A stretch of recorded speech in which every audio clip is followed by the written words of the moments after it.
আমার রিলেটেড যে বিষয়গুলো আছে সেগুলো নিয়ে একটু আলোচনা করতে চাই। মূলত যেটা শুনলাম যেটা গোলাবাড়ি বর্ডার রিলেটেড এই যে মাদকের যে প্রথমত যেটা আমাদের র্যাবের মেজর সালমান বললো, এটা হচ্ছে একটা বর্ডার প্রম এরিয়া, মানে বর্ডারটা খুব নিকটে, এটা বুঝতে হবে।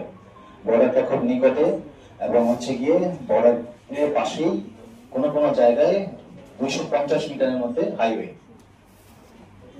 তো হাইওয়ে, ঢাকা চিটাগাং হাইওয়ে, এটা একটা লাইফ লাইন। এই হাইওয়ের অবস্থান এবং এটার কারণে এইখান এদিক থেকে মাদক চোরাচালান করা কিংবা মাদক পাচার করা সহজ, কিংবা যে কোনো ধরনের চোরাচালান পরিচালনা করা সহজ। এই জিনিসটা এখন এটা যে কুমিল্লা যে মাদক প্রবণ এলাকা তা না, এটাকে একটা হাব হিসাবে ইউজ করছে চোরাচালানকারীরা।